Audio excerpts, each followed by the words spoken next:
In this video, we will continue practicing using the first derivative to find relative extrema. So of course, the first step is to find the first derivative. This is definitely going to be the chain rule. In effect, we see that we have an outer function and an inner function. So sometimes I like to just change the colors a little bit to make that even more obvious when I'm teaching, so you guys can really follow what I'm doing. So this is the outer function, and here in blue is the inner function. So when we do this chain rule, all right, so we're going to have f prime of x, but we need to do the derivative of the outer function first. So of course that is going to be the power rule. So the 2/3 is going to come to the front like this. All right, and we have to reduce this by 1, which means we're subtracting 3 over 3. So that's going to be negative 1/3. So there, we've done the derivative of the outer function. At this stage, this part stays the same. The inner function doesn't change. But when you do the power rule, you then have to multiply by the derivative of the inner function. So I now am going to do the derivative of x squared minus 4. And that, again, I'm going to do the power rule. So that'll give me 2x. And the derivative of negative 4 is 0. So I'm just going to get the 2x. All right, so this is an expression for the derivative. I'm going to clean this up a little bit. Because of this negative power, that's going to be the same thing as dropping this down into the denominator. So I'm going to end up with something more like this. F prime at x equals, okay, let me set up this fraction. So here's my 2/3. Okay, this is going to end up in the denominator. So here's my x squared minus 4 in the denominator. The 1/3 power is the same thing as the cube root. So I think I'll just go ahead and make it into a cube root. And this 2x, it's like 2x over 1. So the 2x is in the numerator. So that's going to be up here. So let's go ahead and make this 4x, get that out of the way.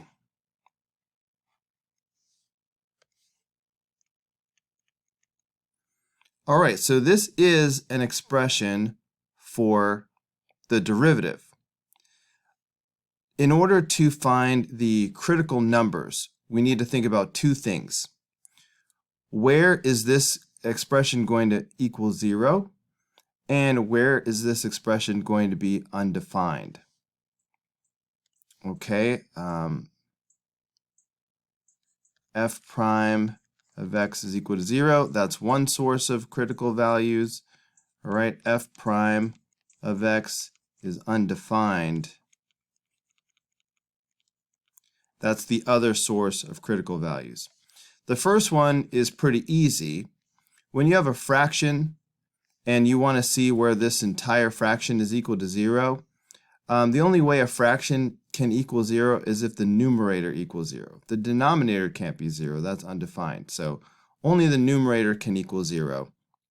So f prime of x will equal 0 where 4x equals 0. In other words, dividing both sides by 4, x equals 0. So this is a critical value, a critical number. All right, now, what about the places where f prime of x is undefined? Well, that's where the denominator is equal to 0. So for that, we're going to take the 3 and the cube root of x squared minus 4 and set that equal to 0, because that's where this will be undefined. Dividing both sides by 3, we have the cube root of x squared minus 4 is equal to 0, all right, because 0 divided by 3 is still 0. Now, if we cube both sides of this, all right, cube both sides of the equation, that will get rid of the cube root. So we will now have x squared minus 4 is equal to 0. Adding 4 to both sides, we have x squared is equal to 4. And taking the square root of both sides, we get x is equal to plus or minus 2. Okay, so here is our list of critical values.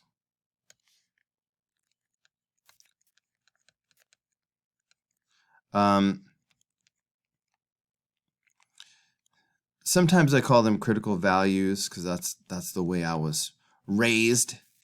But in the source material that I'm using, they call them critical numbers. So I apologize if I sort of go back and forth between those two names. So critical numbers, we've got x equals 0, x equals positive 2, and x equals negative 2. Those are the critical numbers. So let's take those critical numbers and put them on a number line. All right, and then we'll do our tests. Okay, so let's put these in order. So we'll have negative 2 and 0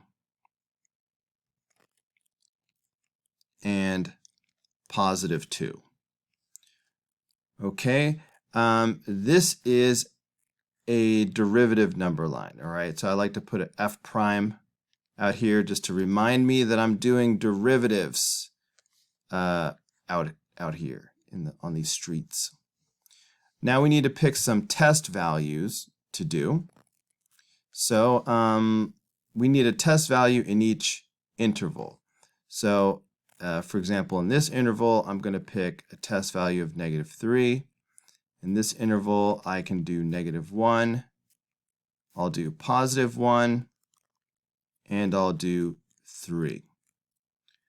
Okay, now the fun part is we need to evaluate the derivative at each one of these test values. All right, so it's going to be a little bit ugly. I recopied the derivative down here just to remind us what it is. So let's do negative 3. Now I said evaluate, but really I need you to keep in mind that all we care about is the sign. Is it going to be positive or negative? So if I see an opportunity to just know the sign without going all the way, I will stop. So I'm substituting negative 3 for all these x's. Cube root. So this is going to be negative 3 squared minus 4. All right, well, in the numerator there, we're going to have negative 12. And then we're going to have 3 times the cube root of 9 minus 4. Okay, so obviously 9 minus 4, that's going to be a positive number. So the denominator is positive, the numerator is negative. So that tells us that this is going to be a negative value. So I'm just going to go ahead and put a negative right there. The derivative tells us the slope of the curve. So that tells us that in this interval, the curve will be decreasing. So we will just represent that with an arrow like this. Okay, let's keep going. So what about if we do a negative 1? So that would be 4 times negative 1 over the cube, no, too early, over 3 times the cube root of negative 1 squared minus 4. So that's going to be negative 4 in the numerator. Okay, we'll have the cube root of, and this will be 1 minus 4. Well, 1 minus 4 is a negative number. The cube root of a negative number is still negative. So negative number times 3 is going to be a negative number. And then the numerator is negative. So we're going to have a negative divided by a negative, which will be a positive. So in the end, we know this is going to be positive, which means in this interval, the function will be increasing. Okay, let's do it again. This time with a 1. So I've got 4 times 1 over 3 times the cube root of 1 squared minus 4. Okay, so that'll be a positive 4. And then what's going on down here? The cube root. Well, 1 minus 4, again, is going to be a negative number. All right? I mean, it'll be negative 3 specifically. But we have a negative number, and the cube root of a negative is still negative. So the denominator will be negative. The numerator is positive. So that's going to be a negative result, which means that the function will be decreasing in this interval. Okay, and last we will do positive 3. So we will do 4 times 3 divided by 3 times the cube root of 3 squared minus 4. So that's going to be 12. All right, 3 times the cube root of 9 minus 4. Well, 9 minus 4 is positive, so the denominator is positive, the numerator is positive, everything is positive. So the net result will be positive, which means that in this interval, the function will be increasing.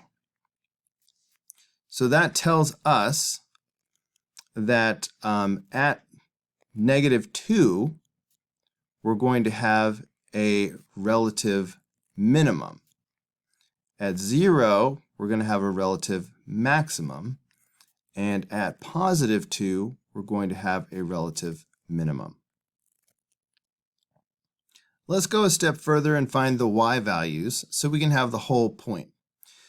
All right, so if x is equal to -2, going back to the original function, that means that we have -2 squared minus 4, and then all of that is raised to the 2/3 power. So that's going to be 4 minus 4 to the 2/3 power. So obviously that's going to be 0.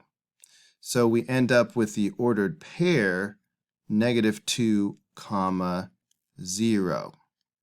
So we have a relative min at that ordered pair. Okay, what about x equals 0? So that's going to be 0 squared minus 4 to the 2/3 power. So that's going to be -4 to the 2/3 power. Now remember, the 2/3 power, this is power over root. The 2 is the power and the 3 is the root. So this would be the same thing as the cube root and the second power, like this. So this would be the same thing as the cube root of 16. So this would be the y value, the cube root of 16. So the ordered pair here would be 0, the cube root of 16. So there will be a relative max at that point. And then how about +2? So that's going to be 2 squared minus 4 to the 2/3 power. That's going to work out the same as this, because this is again going to give us 4 minus 4 to the 2/3 power, which is 0. So we're going to have a relative min at the point 2, 0. Let's take a look at this graphically. Before we look at the graph, let's remember that the critical number of 0 came from where the derivative is equal to 0. So the slope of the curve should equal 0 at that critical number. The critical numbers of -2 and +2 occurred where the derivative was undefined. So watch for something strange to be happening at those two numbers. So as we glance at the graph, as predicted, at 0, the slope of the tangent is 0. But at the other two critical numbers, where the derivative was undefined, you can see that we have this sharp turn where the function is not differentiable. So that's why the derivative was undefined. So keeping those things in mind, it really gives you a strong picture of what the function is going to look like before we actually even graph it.